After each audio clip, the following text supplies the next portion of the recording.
everyone, I'm Ian McCarthy of Lifting for Life, and today I'm bringing you the 14th installment of the Lifting for Life Q&A series, in which I answer your questions on video in under 5 minutes.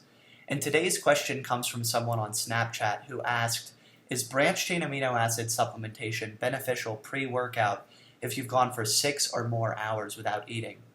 My answer is yes, but I don't think that necessarily justifies actually purchasing these products. So what I would like to do in this video is explore the possible benefits of pre-workout branched-chain amino acid supplementation when fasting, but also explore whether or not those benefits are weighty enough to justify the expense of purchasing and ultimately using these products. So, the first possible benefit of branched-chain amino acid supplementation is that you will elevate muscle protein synthesis because leucine, ingestion of leucine, which is one of the 3 branched-chain amino acids, does initiate muscle protein synthesis. The issue with this, though, is that if the remainder of the essential amino acids aren't present, that MPS response will not be sustained and ultimately substantive. My best judgment is that the amount of protein you will actually synthesize will be negligible, even if the leucine you ingest, for one thing, reaches the leucine threshold and is matched with the leucine present in a whole protein, because in the case of that whole protein, you have both the leucine to initiate muscle protein synthesis, but you have the other essential amino acids to sustain that process.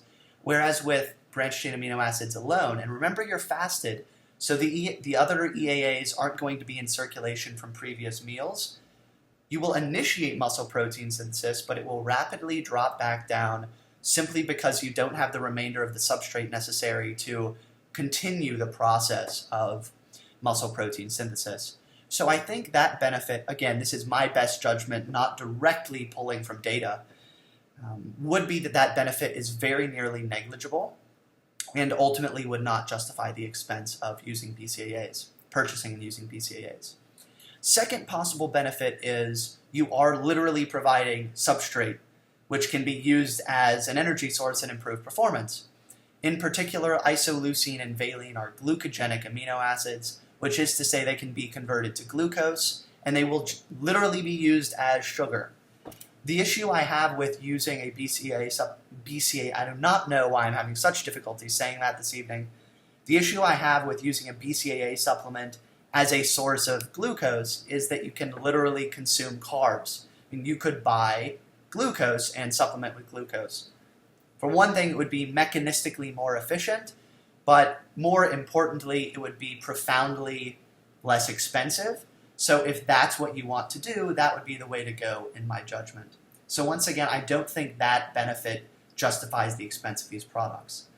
The third possible benefit is a decrease in central fatigue, because the branched-chain amino acids compete with uptake to the brain at the blood-brain barrier, specifically at the large neutral amino acid transporter. So, if through branched-chain amino acid supplementation you alter the ratio of branched-chain amino acids to tryptophan, less tryptophan will get taken up into the brain and ultimately be converted into serotonin, which is implicated in central fatigue.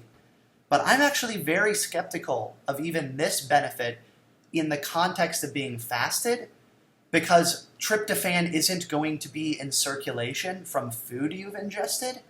So I think the likelihood of this benefit being present, and if it's present, the degree to which it is significant, would likely be much lower compared to using BCAA supplements during training in a fed state to alter the ratio of BCAAs to tryptophan.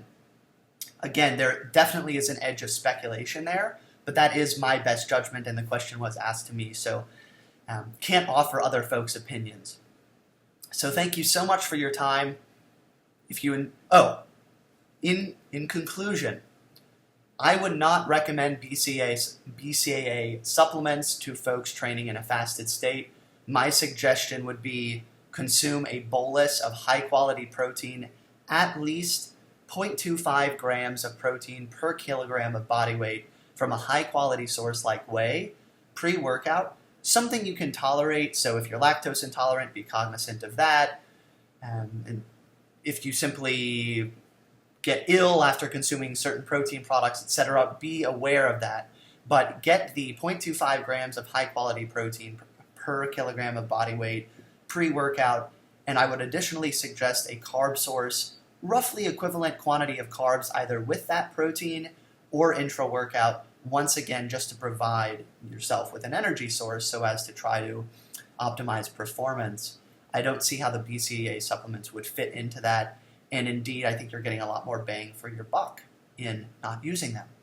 So thank you for watching over time. If you found the video valuable, please do like it. Feel free to comment below, in particular with questions for future videos. Please share this video with anyone who, gosh, this might actually be controversial because I know that folks who train fasted tend to advocate using BCAAs, and it's really not my intent to be controversial, but I'm curious as to people's responses. Share this video with folks who perhaps do that, and thank you again. Love you guys, and I will see you tomorrow.